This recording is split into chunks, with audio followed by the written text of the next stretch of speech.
And if this is your first time giving your mind a little love, I have a few goodies for you. First, don't forget to subscribe so you never miss an episode. And second, sign up for the Morning Mind Love. Think of it like a weekday oracle from your highest self to help you start each day with a positive focus. Plus, you'll get 2 gifts absolutely free: a 30-minute binaural meditation and 30 days of journaling prompts to help you remember who you truly are. So join over 9,000 people and go to mindlove.com to sign up. Welcome to Mind Love, episode 337. Today's episode is all about decoding the mind-food connection. Where your mind left your body, what was the instant that it happened, right? We are deeply connected to all the parts of our life. And so it is like almost like a ribbon that has been weaved into our soul.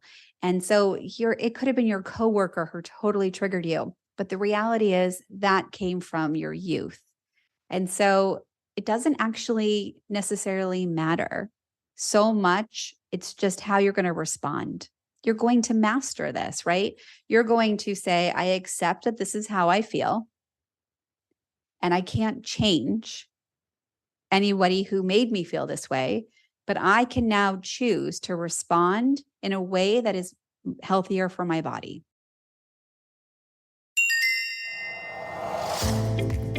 Turn up your frequency with Mind Love. Bite-sized brain hacks for seekers, dreamers, and doers. It's time to give your mind a little love with your host, Melissa Monti.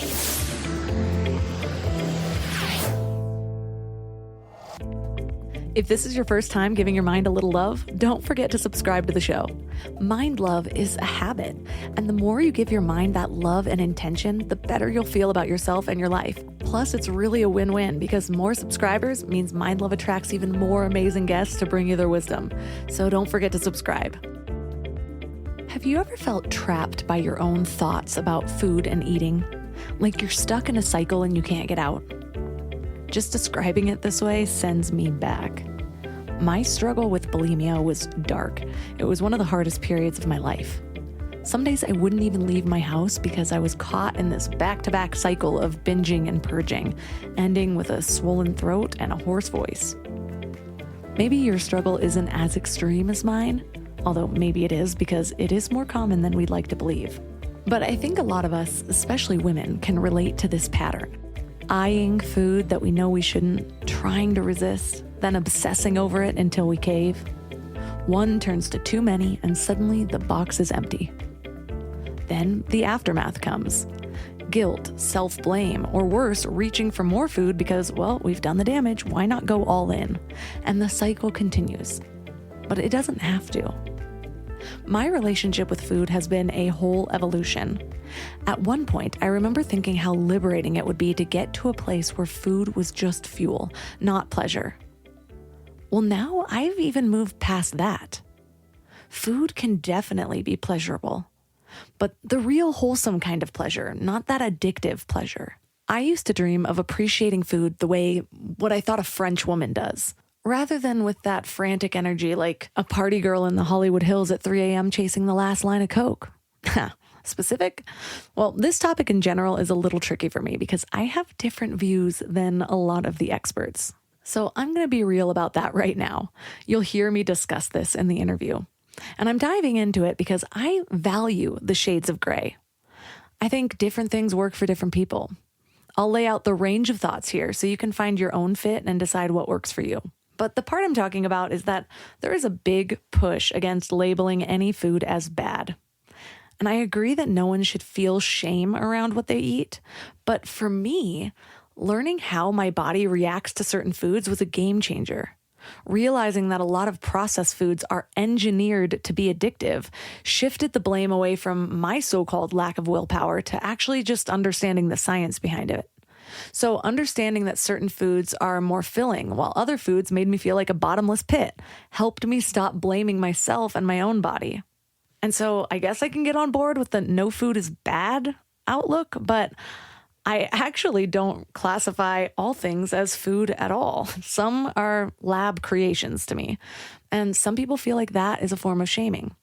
I get that my approach might not jive with everyone's latest theories, but it's what worked for me personally and others that I know. So I want to emphasize that what works for me doesn't work for everyone. I'm not trying to shame anyone about their food. So if you're not on board the some foods aren't food train like I am, I'm also going to give space to someone else that has a different view of what has worked for the many, many people she's worked with, whereas I have worked with none around food. So it boils down to this, though. Always check in with yourself. There are countless perspectives out there. I have mentioned my Rolodex of mindsets before, but I'm actually going to change that metaphor because I just realized that no one under the age of like 38 knows what a Rolodex is. So from here on out, it's going to be my Tinder of mindsets because I am hip and cool. So swipe through, test how a mindset feels. If it fits, swipe right and keep it. If not, swipe left. The key is knowing yourself well enough to determine what resonates. Ask yourself if it's beneficial or if it drags you down, and shape your mindset in a way that's uniquely yours. So today we're changing our relationship with food in whatever way that works for us. Our guest is Kim Shapira. She's a celebrity dietitian, nutritional therapist, and author with a Bachelor of Science in Kinesiology from Tulane University and a master's degree in human metabolism and clinical nutrition from Boston University. She spent over 25 years helping people lose weight and keep it off, with a giant emphasis on keeping it off. So 3 key things we will learn are how to recognize and manage self-denial with food, how to decode your body's food language, and how to find serenity in indulgence.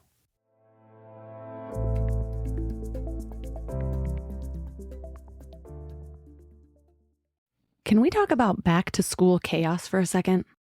The kids are getting back into routines, everyone's schedules are crazy, and suddenly you're supposed to have dinner on the table every night like some kind of magician. But want to know what I figured out? Shopping, planning, and cooking food really can be simple and stress-free, which is why I love Hungry Root. Hungry Root takes the stress out of mealtime by filling your cart with personalized picks and planning your week of meals, getting smarter with every order.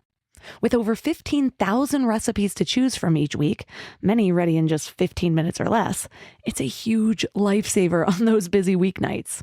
I personally love their Smart Cart technology. It learns what I actually like and then recommends groceries, recipes, and supplements tailored to my tastes and needs. Plus, I love the kids' snack section where I get these really easy snacks to just keep in the car or throw in our to-go bags or lunch boxes for those of you who need them.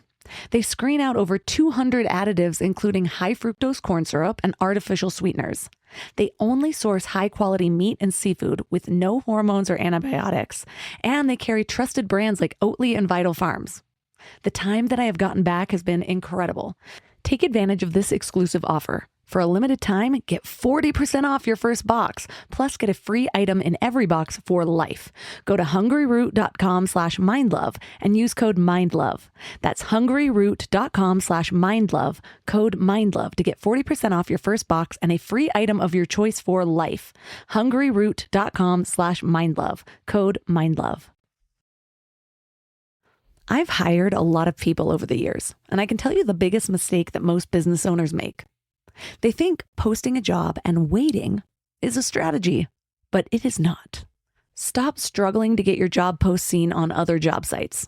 Indeed, sponsored jobs helps you stand out and hire fast. With sponsored jobs, your post jumps to the top of the page for your relevant candidates so that you can reach the people you want faster. And it makes a huge difference. According to Indeed data, sponsored jobs posted directly on Indeed have 45% more applications than non-sponsored jobs.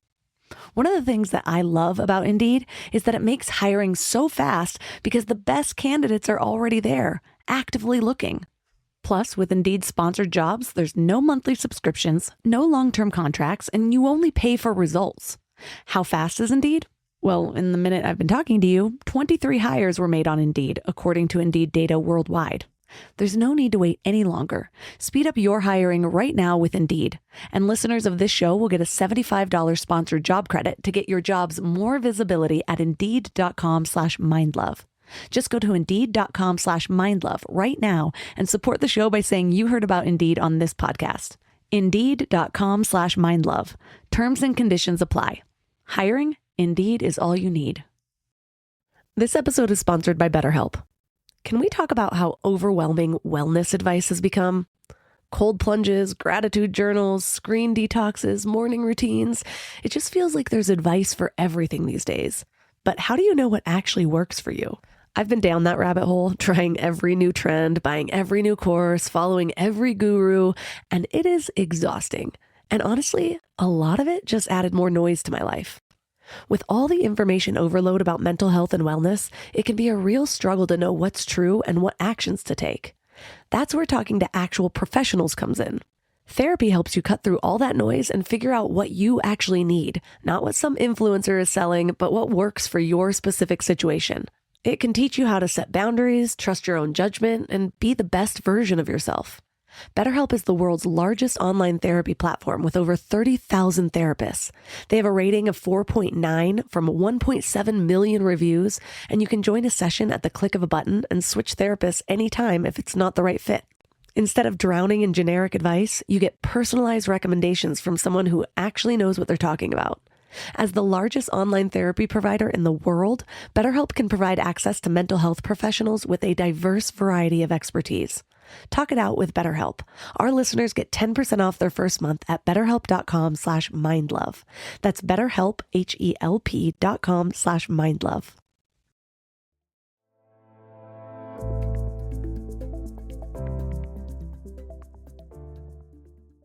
And now let's welcome Kim Shapira to the show. I'm so happy to be here. So what inspired you to focus on people's relationships with food? It's a really good question. I don't think it's been asked like that before. As humans, we all develop emotional triggers that we work on mastering throughout our life. And mine was health. And when a mentor that I had in high school told me that food can make somebody sick or healthy, I jumped right in. I didn't have deep love for food or love to cook. I'm not like a foodie in the sense that I want to talk about food all day, but I want to talk about people's health all day. And initially, when I started my practice, my first client, I helped her lose 30 pounds by putting her on a diet. And pretty much towards the end of that goal, she said, okay, now I'm going to gain the weight back. And I said, why would you do that? And of course, that's deeply triggering for me because, of course, we just fixed her cholesterol and blood pressure and triglycerides. And like, now you're on the journey, go have a good life. And she said, well, my husband wants to have sex with me all the time. And I was molested as a child. And I thought, okay, I actually don't know what I'm doing here. I can tell people what to eat and how to clean up their blood tests and change their life, but I can't help people change and have sustainable results.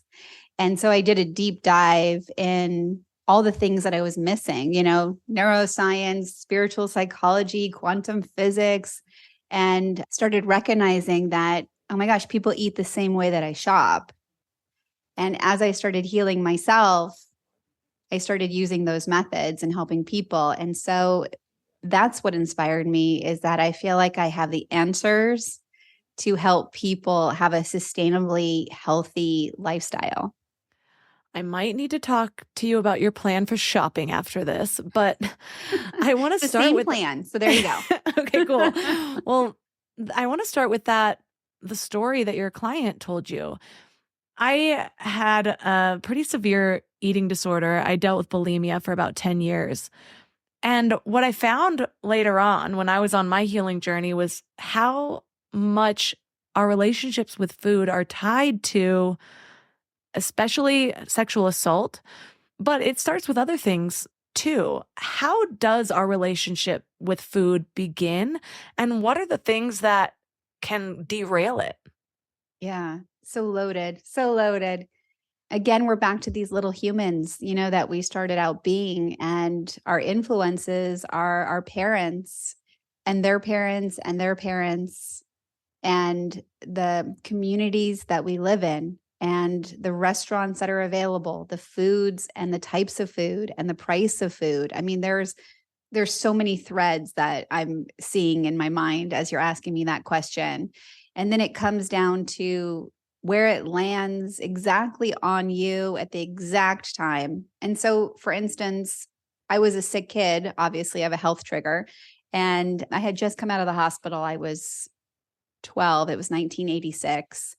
And my mom's best friend saw me and she said, "Oh my gosh, you've gained weight."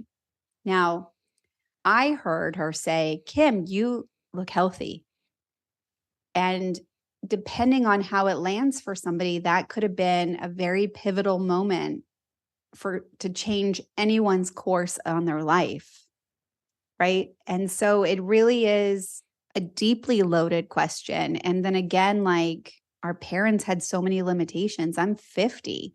My mom didn't read Reader's Digest. I mean, my grandmother did, but we didn't talk about nutrient dense food, macronutrients, the vitamins that are in kale.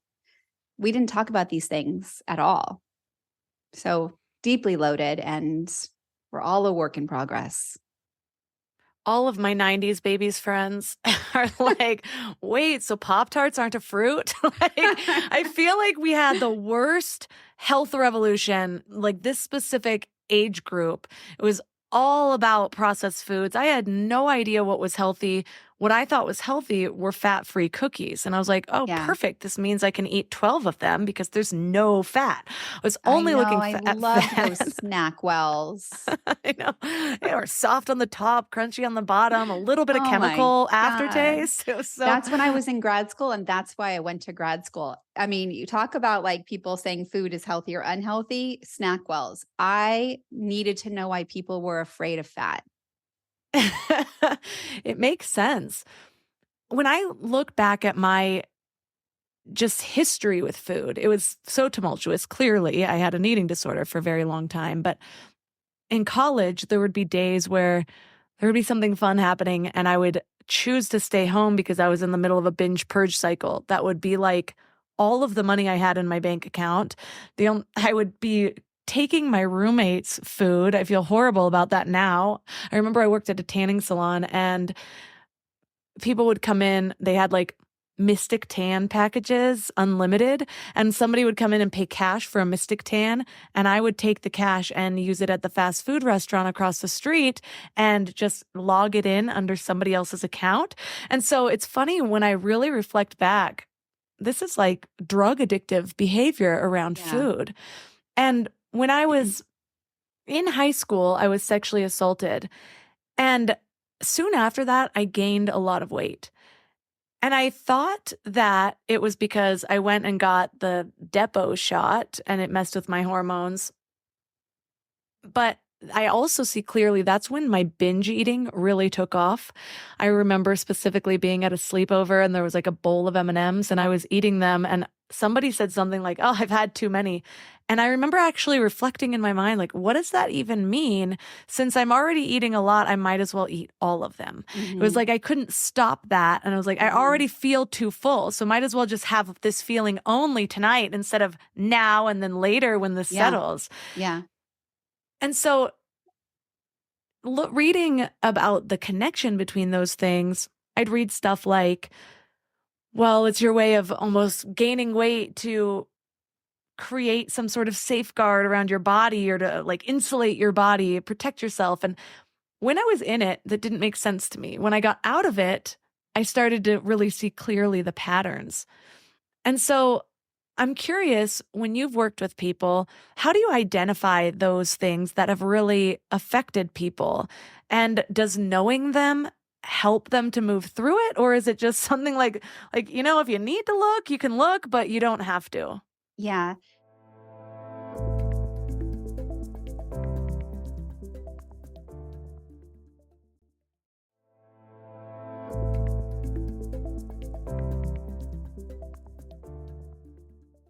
How do you identify those things that have really affected people? And does knowing them help them to move through it? Or is it just something like, if you need to look, you can look, but you don't have to? Yeah. I'm really sorry for what you went through. And I do see your eating disorder as a superpower. And so I think because I see it as a defense mechanism, a coping mechanism, I start with that. And so I work a lot with helping people find their mind. And I talk about this a lot. So like, do this with me now. We'll just do this practice. So if anyone's listening, they also have this practice. So repeat after me. Where is my body? Where is my body? It's right here. It's right here. Where is my mind? Where is my mind? Okay, so now you actually go find your mind. Where is yours? That's a hard one. Okay, so since you can't answer it, we're going to repeat it. Where is my body? Where is my body? It's right here. It's right here. Where is my mind? Where is my mind? Now go find yours. It's right here. Okay, so that only took you 2 times. Sometimes when people are anxious, it takes them 10, sometimes 3. Sometimes they have to do that 10 times a day. But we need to know where our mind is so we can move forward in anything. So how badly do you have to pee right now? I went right before this, so I actually don't for the first time. Yeah, and it took you less than a split second for you to scan your body and figure it out. And so hunger is like having to pee. We would all go to the doctor if we stopped having to pee. Hunger is a way that our body communicates that we need fuel. It's a good thing, right? It's not a scary thing. It's just a very normal thing that tells us our body is functioning. And we want to be hungry, just like we want to pee. You know, just if I pee right now, that's not it for the day. I'm going to do it a few more times. But interestingly enough, I'm not stressed about it. I'm not worried where the toilets are. I know that somehow I'll find a toilet. It could get uncomfortable, but I'll be okay. And with food, we have this just universal fear that it's the enemy or that there isn't enough. And so whenever our body detects stress, our mind goes somewhere else. And it's our job to practice bringing our mind back to this moment. And I do believe that mindfulness is knowing where your mind is, bringing it back without judgment. And so back to your question, we don't have to know why it jumped. We just know that it did.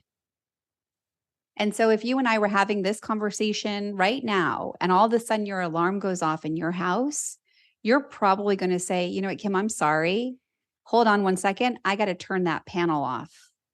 And then before you come back, you're going to scan your house and make sure it's safe to continue our conversation. It's going to become a priority. So when we have thoughts about food, it's actually an alarm. And we need to turn the panel off and say, mind, we're safe, but only if we are, right? So we have to find our mind. Then we have to tell our mind we're safe.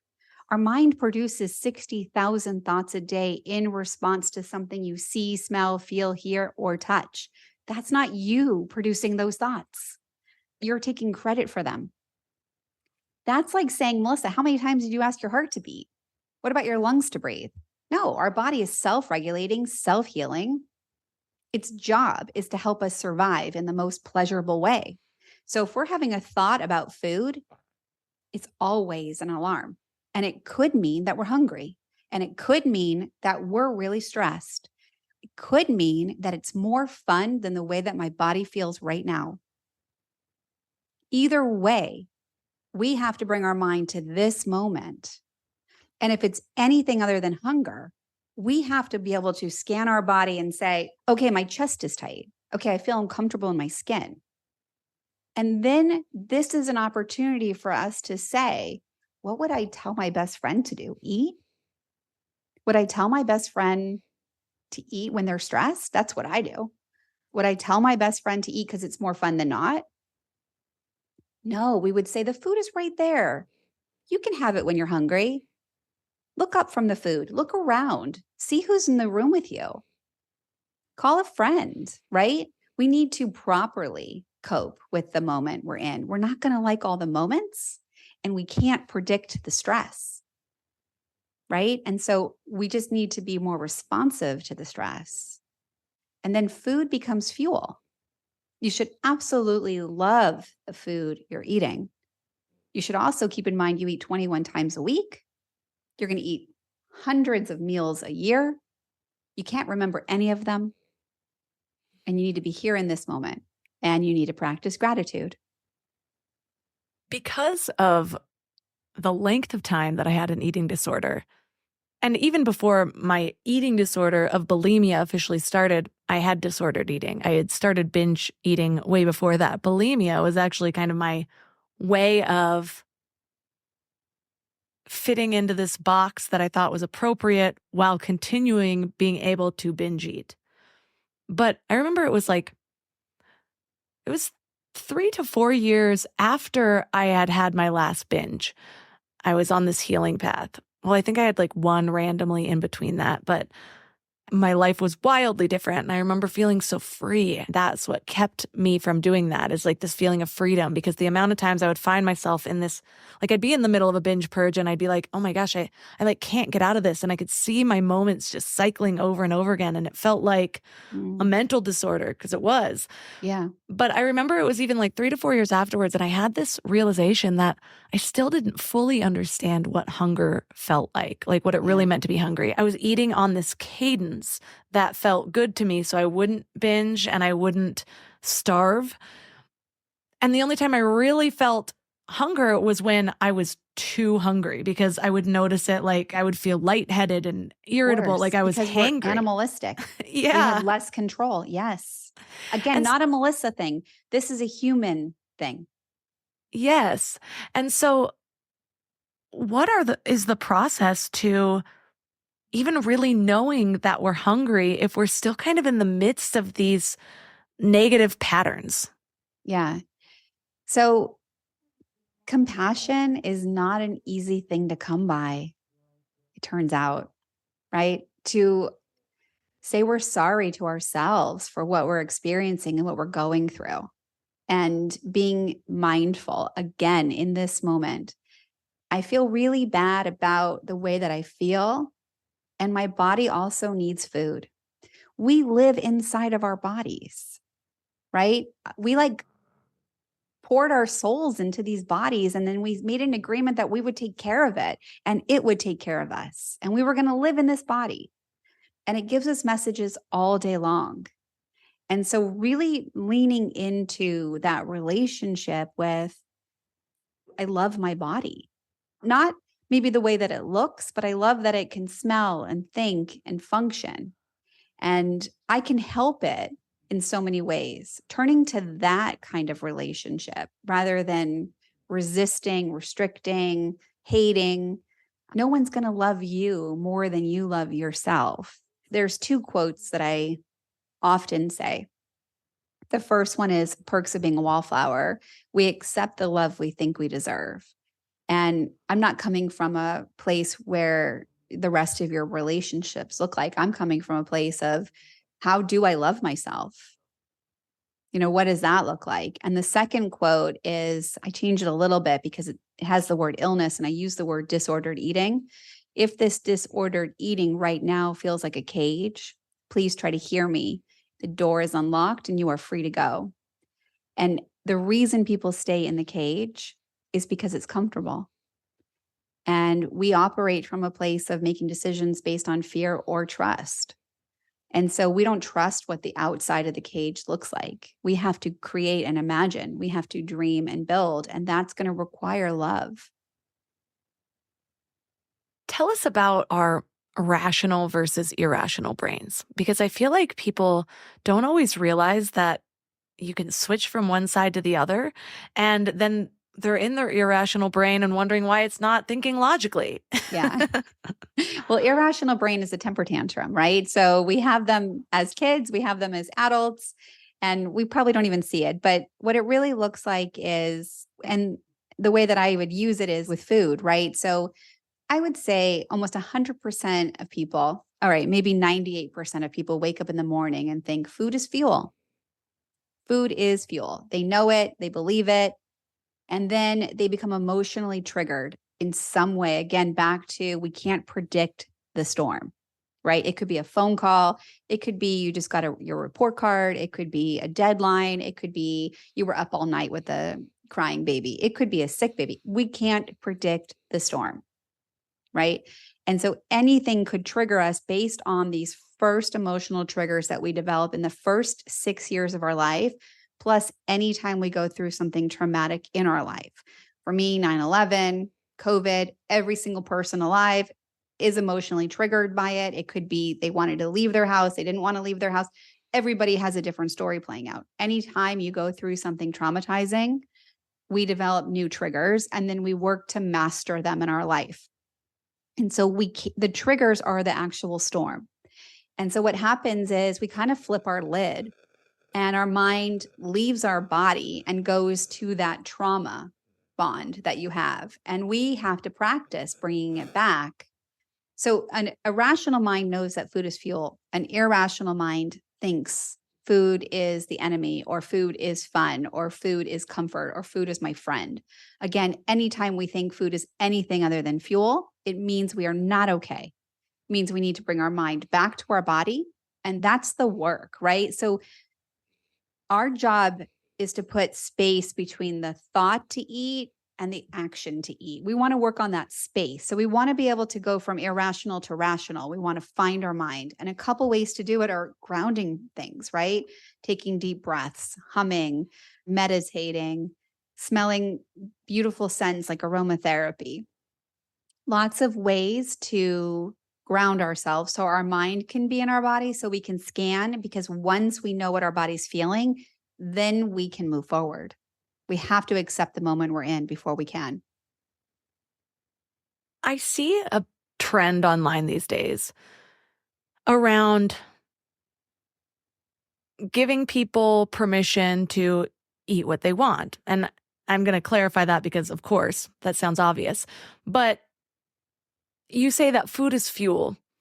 Mm-hmm. And the same way, the dessert you get at that nice dinner isn't necessarily fueling your body. Yeah. But it's not that we necessarily need to avoid it the whole time.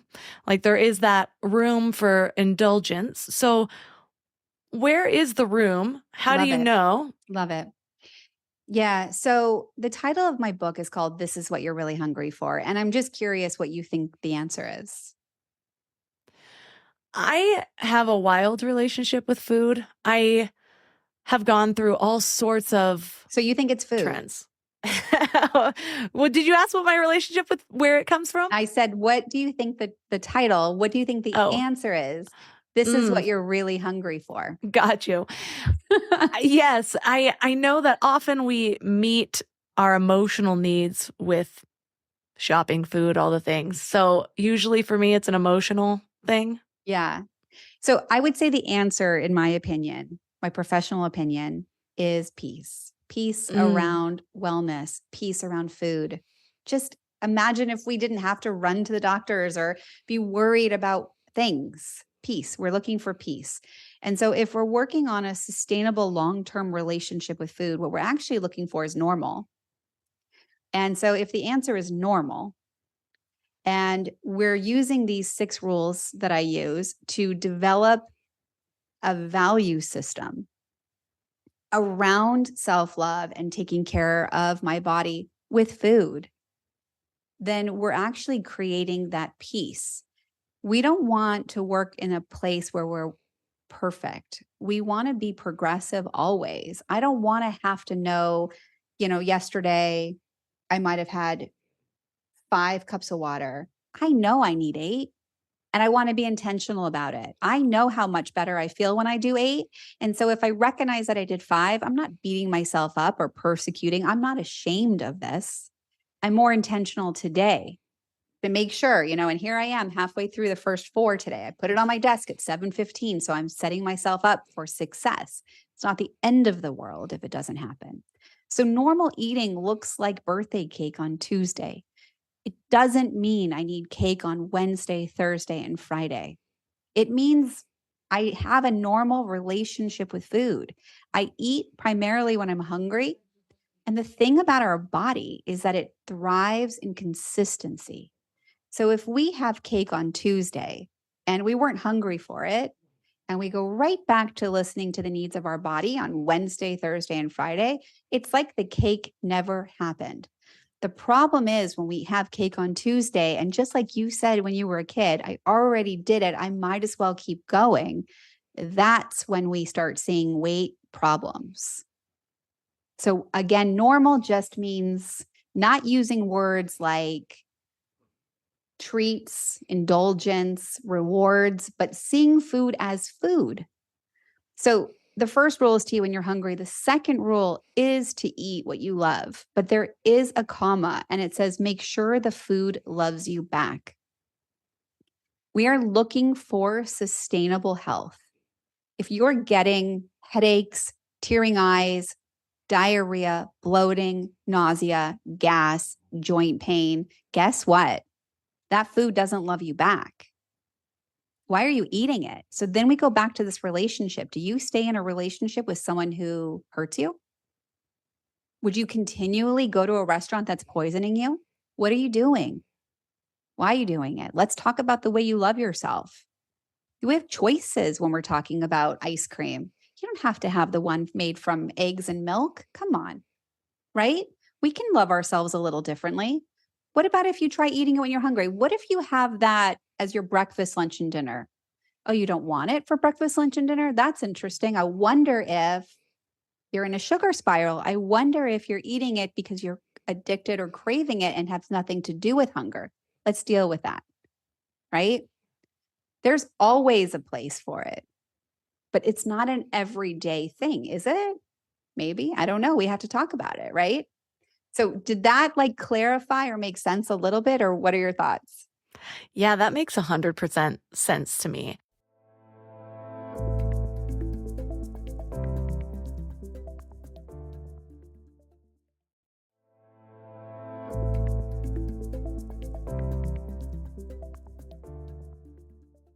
I'm often fairly triggered by posts because people are like, no, it's fine to have the Pop-Tarts. And I'm like, why not just get a healthier version of that? Like you're craving the sweetness. It's, to me, there's this whole like trend on like, don't call any food unhealthy. And I'm like, I'm looking at the ingredients and I don't even see anything that look like food. I can't call it healthy. And so I'm always like kind of arguing so with these I don't body disagree positivity with you, but it doesn't work. And so I agree with don't call anything unhealthy because blueberries give me diarrhea. And according to a lot of people's lists, they're healthy. And so when we use the word healthy, it's completely individualized and we have to be very careful. I mean, I eat Cheerios a lot.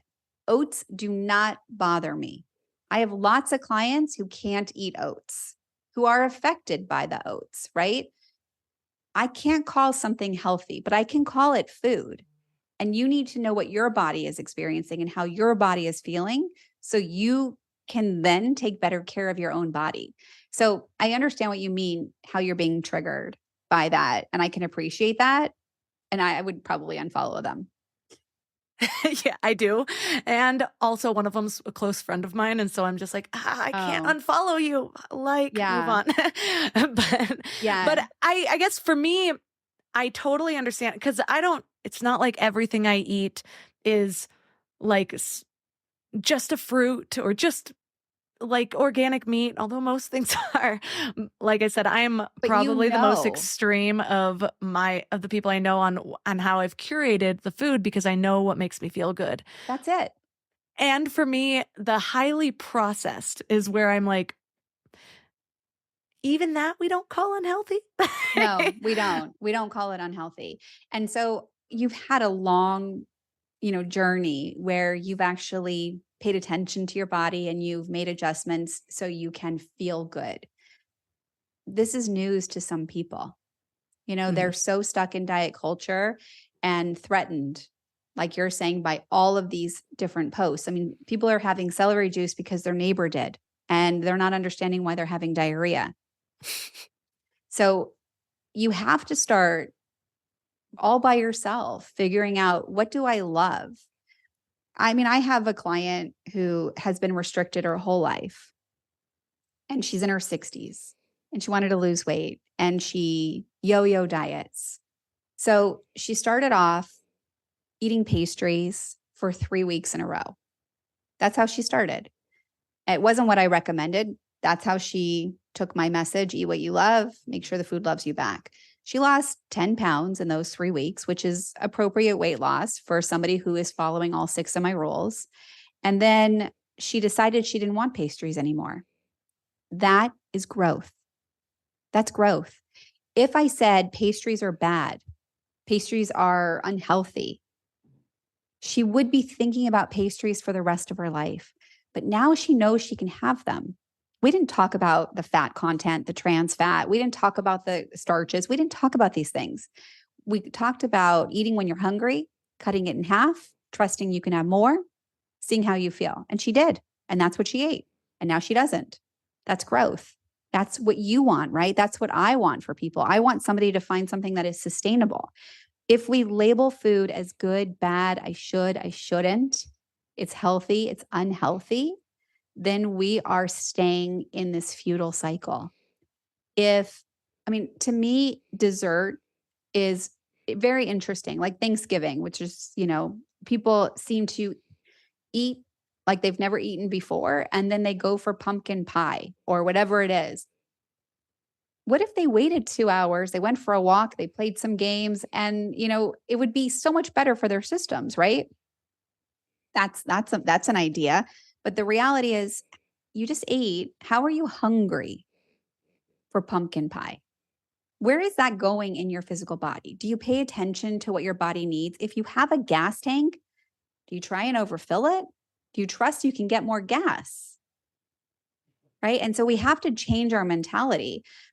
I really like the pumpkin pie on Thanksgiving. I prefer that over the turkey. So guess what? I'm making that choice. It's a Thursday night. It's not what I'm going to do on Friday. It's not a big deal. This is what I'm going to do. Right? Maybe it's not. I don't really need to worry about it because I'm not in that moment. I also don't know how hungry I am, but I also know that I can have that same meal on Friday, on Saturday, in May, anytime I want. So I don't need to become bombarded with it. But what's interesting is because you change it from food and then you sensationalize this idea that it's dessert, it's taken on a life of its own. But if you call it food, I always like to think of everything as a banana. And like the first thing you do if someone hands you a banana is you think, am I hungry? If not, you just put the banana on hold, trusting it'll be there. If we start thinking of food as a banana, you're always going to ask yourself, am I hungry for the pumpkin pie? Am I hungry for this turkey? Yeah, that's really helpful for me. And anything I share is not to argue, just to highlight ways of thinking, because I know that for me to have overcome my eating disorder, it was helpful for me to be dogmatic. Like I went through a vegan phase and then I realized that wasn't working for me, which was a very intense mindset shift. And now I kind of follow sort of pro-metabolic, but I don't like to be in the confines of anything. Good, don't be. And fine eating things that people would consider a dessert or whatever. Like I don't limit myself from those. For me, I source the quality of ingredients and I want to be able to have simple ingredients. And so that's very important to me and my family. And so I know a lot of people kind of live in those confines or the actual opposites. And so it's difficult for me. What was really helpful for me in actually overcoming my eating disorder is realizing which foods are meant to be addictive and which foods are not. And so it's difficult for me to sometimes understand when it's like nothing's unhealthy, nothing's off limits. So I'm like, but like if you were trying to stop doing crack, would you be like, well, I'm just going to have a little crack? So I do agree with you 100%. And we do know that sugar is crack, but sugar is everywhere. And having a normal relationship is being able to have sugar.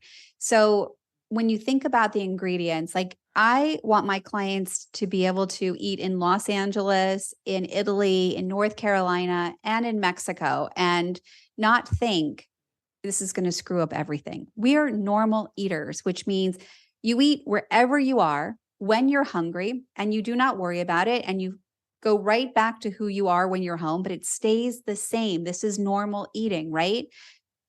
Definitely my clients who are eating sugar or eating after dinner, let's say, and they're needing something sweet, we talk about experimenting with completely cutting it out. Again, I use the word experimenting because it cannot be permanent. You cannot possibly tell me that if I went to New Orleans, I'm not having a beignet or I'm not going to try king cake during Mardi Gras. These are things that I'm interested in, right? If I'm going wherever. I might want the sorbet that they're known for. I don't know how I'm going to feel.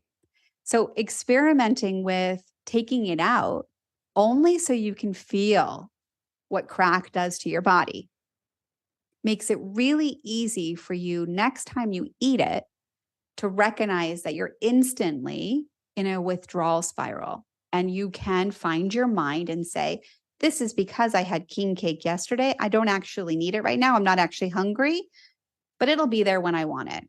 We have to train the beast, right? We have to tame this mind to say, be here now. Focus on what your actual needs are so we can be normal.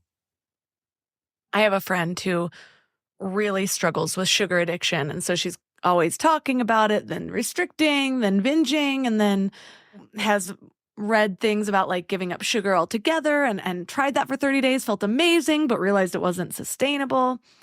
And so for me, for some reason, yes, sugar can be crack, but maybe it's just that I've developed that relationship with food enough that I do as you say, where I'm like, okay, today, yes, we have chocolate croissants and they're amazing, but I'm not going to have that every single day. Yeah. And then there are people that, because how we talked about earlier, 90s diet, whatever it is, it's the fat-free, it's almost everything. Whereas the food that seems like it should be fuel is also so full of GMOs that it is also addictive. And so do you have a way to develop realization around that? What's the process for something like that? Yeah. So slow and steady. Because people are deeply triggered. And again, restriction of any kind does not work because then we're using willpower. And the truth is, what you've actually developed is inner power. And it's beautiful. Binge eating disorder and bulimia, and shopping addict, food, all these things, when we think about it, it's I need more. I don't have enough. There isn't enough to fill me, is this idea, right? When you have inner power, you come to a place of, I have everything I need inside of me to survive the moment I'm in. And if you are restricting, you're coming from a place of, I can do this for 30 days.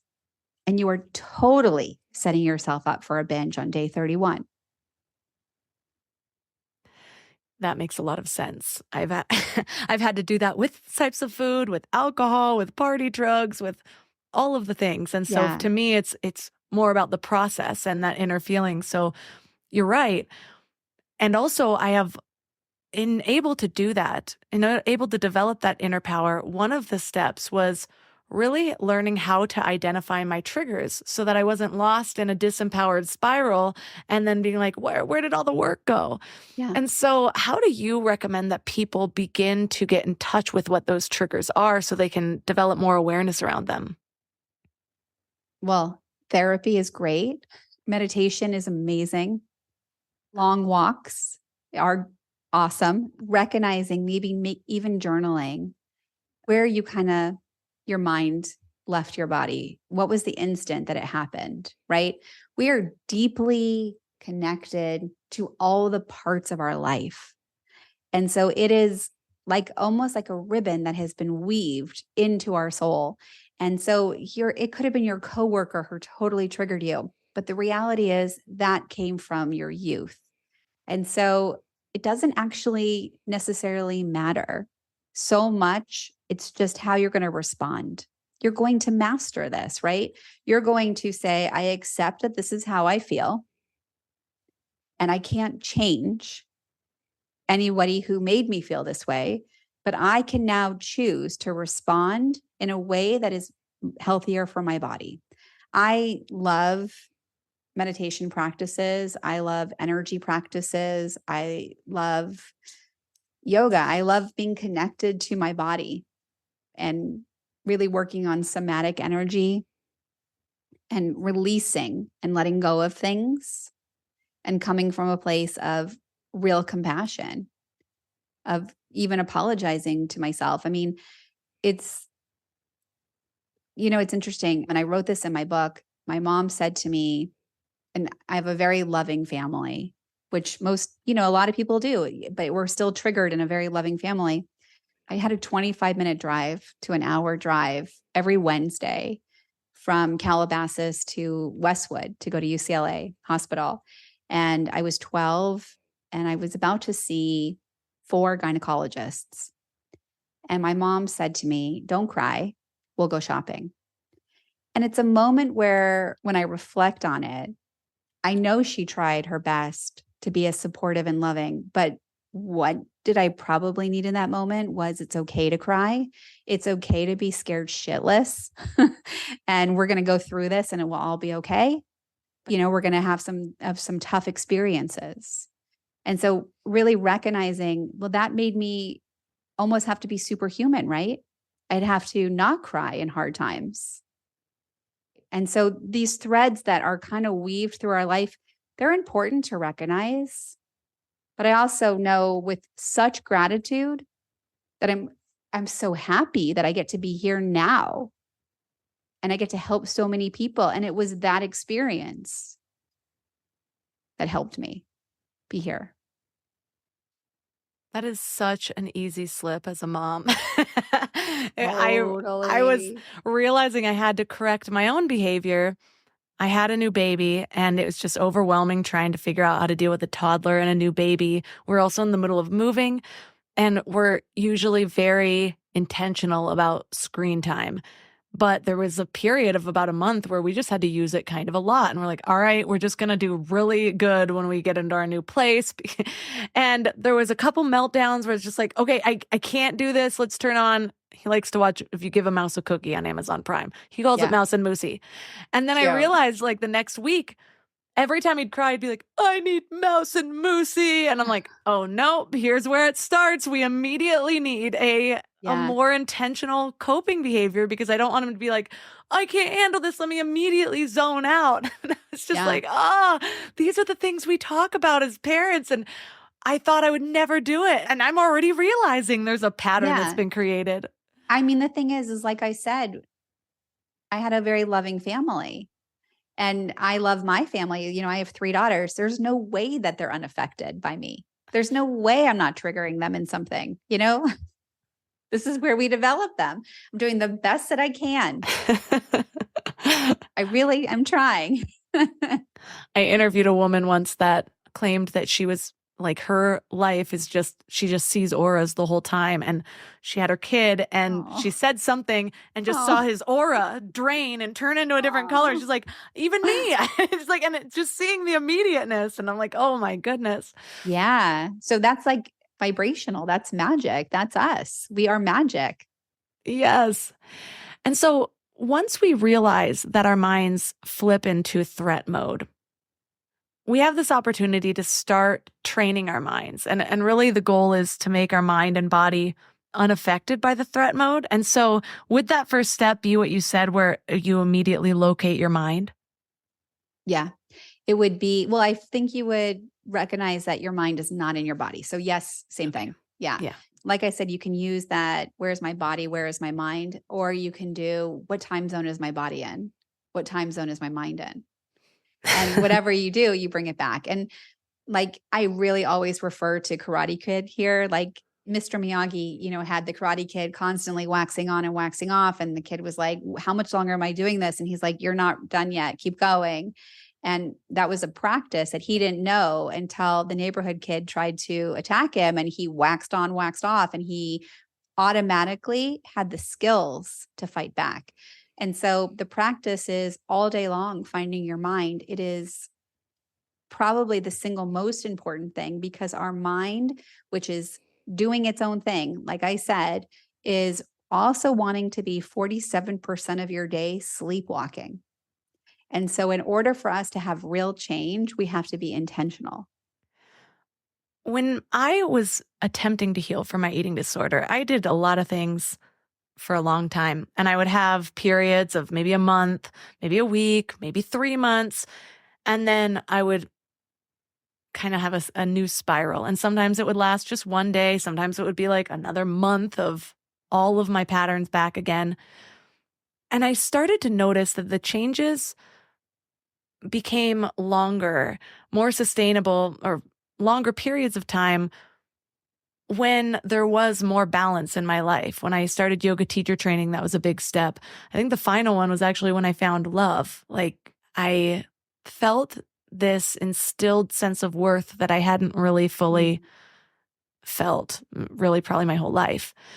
And And so I know that you talk about there being 7 areas that impact the balance of our lives. What are those areas and how do we make sure that none of them are lacking? Yeah. So there are things like adventure and what's going on with your body, like sleep, exercise, and water, education, friendships. What are your relationships like? What's your career doing? They're really important to kind of have a check-in point on a regular basis to kind of see where you're connected to. And again, without judgment, right? Coming to this place of, okay, I haven't really gone on a vacation or a trip, or I don't have anything on my social calendar, would be kind of like the first step to moving forward in adventure. And, when you talk about disordered eating and binge eating, we talked about, stereotypically a person needs and wants more. And then you said kind of when your gut filled, when you found love, when you started yoga training, like these are opportunities. I call it basically the wellness wheel, and looking at the wellness wheel and understanding like, here's an opportunity for me to fill up, to create this balance every day, to do the best that you can. Check in with your friends. Are you fighting with friends? Are you not sleeping well?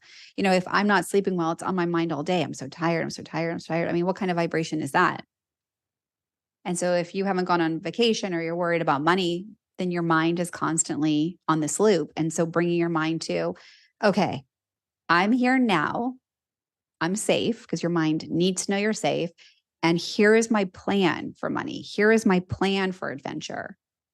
What happens then? We start moving forward in things. We just have to recognize where we are having any gaps. That's a good point, because with a lot of them, it's like, okay, well, what's lacking here and how can I fix it? And so it's like, oh, I'm tired, get some sleep. But then with things like money, it's not always something that we feel is in our total control. And so developing that plan kind of reminds me of how I handle my overwhelm. Or I don't do overwhelm. I'm whelmed. but when I'm whelmed, it's like, I'm like, oh my gosh, I have so much to do. And what I've realized that always helps me is like, okay, well then sit down with my to-do list, write them down and like schedule them in. If I know that this is going to be done Thursday morning, then I'm not so stressed about it today, even though it's all the same things. And so that's how you teach about really accepting the moment that you're currently in. Yeah.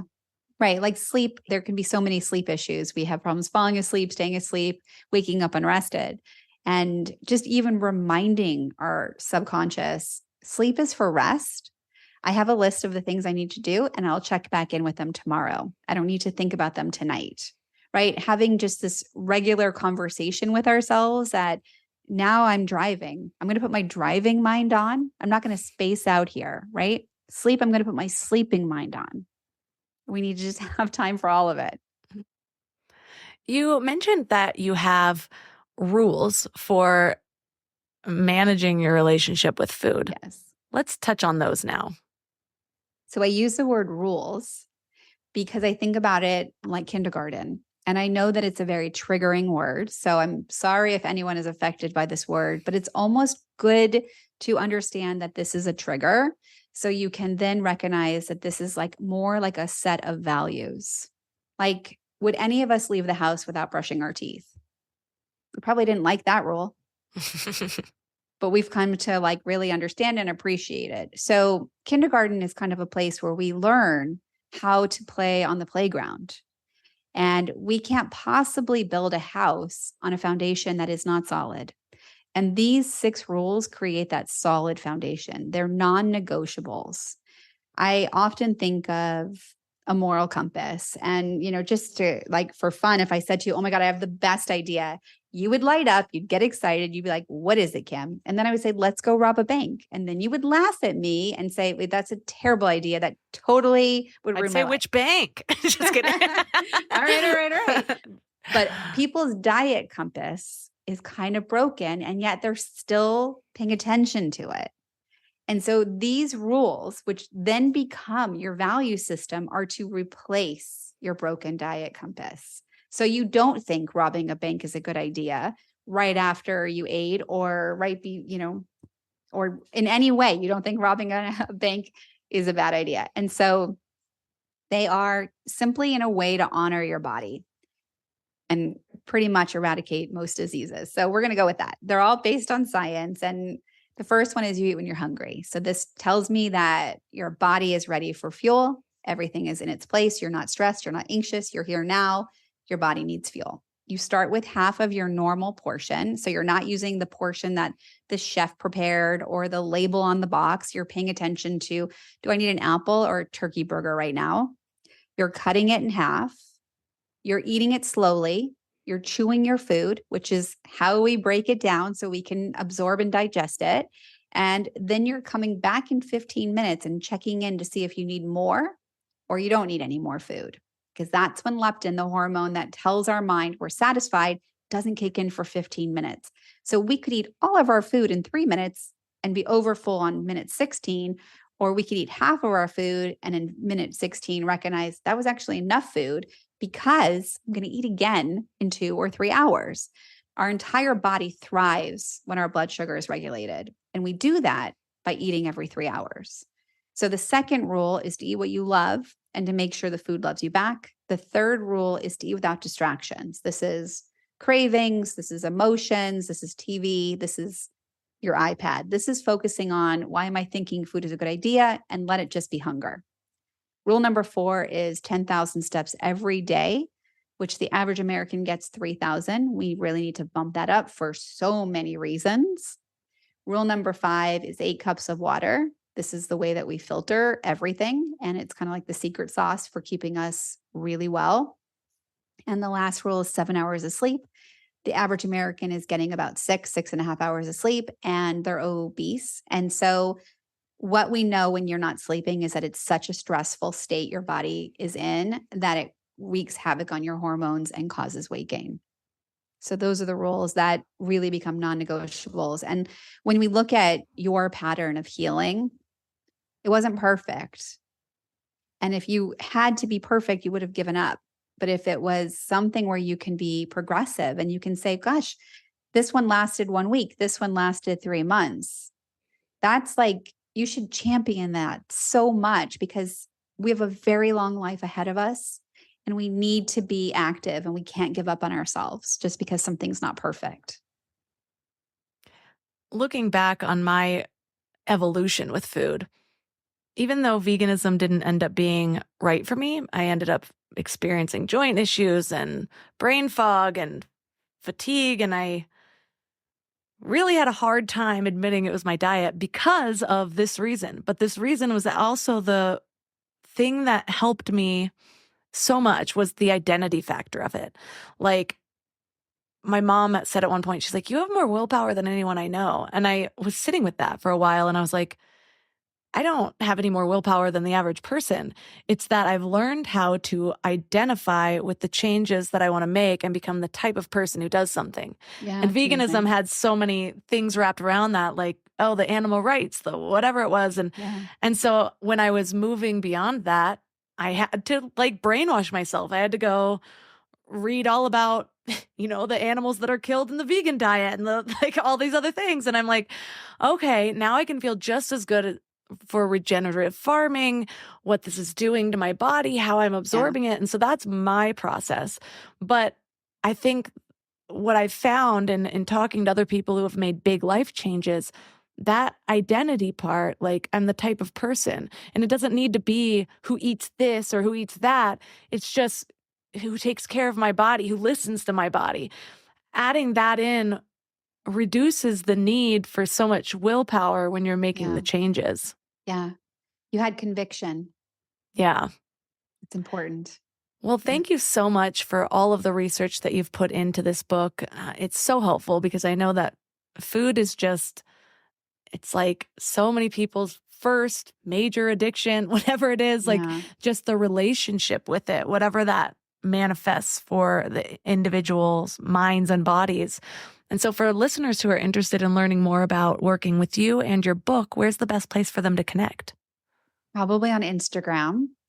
You can find me at Kim Shapira Method. I'm on Pinterest, LinkedIn, TikTok, my website. Everything is Kim Shapira Method.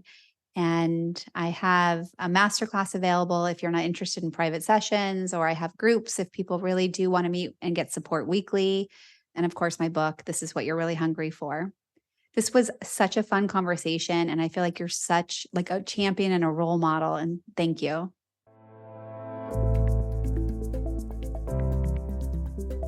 All the links for this episode are at mindlove.com/337. Your challenge for this week is to reflect on your food values, because we don't use the word rules. There are so many messages around what we should and shouldn't we be doing around food, whether it's not labeling foods as good or bad, not having rules around food. And that's because for some people that's very true. For others, it's not. So just because one person suggests something doesn't mean it works for absolutely everyone. This is why it's important to tune in with yourself, have grace when something doesn't work. Just tell yourself you're gonna find something that does. Based on your experiences, your beliefs, the way your mind works, different things are gonna resonate. For me, I like having rules. I like labeling food. It works for me, and I get it's offensive to other people. So I'm not doing it for you. I'm doing it for me. So instead of the word rules, values seems to be pretty widely accepted.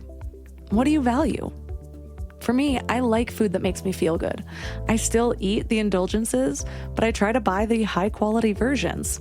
I also recognize that I have the privilege of doing that. So decide what works for you. What are you working on? What would you find helpful? And what did we discuss today that you want to take with you? And what do you want to leave? That's how this whole game of self-development works. If we spend more energy pointing fingers and saying, that doesn't resonate with me, or that's offensive, we're actually just giving our power away. And we're focusing more on the problem, which is a form of resistance to actually evolving and healing. So figure out what works for you and determine your food values.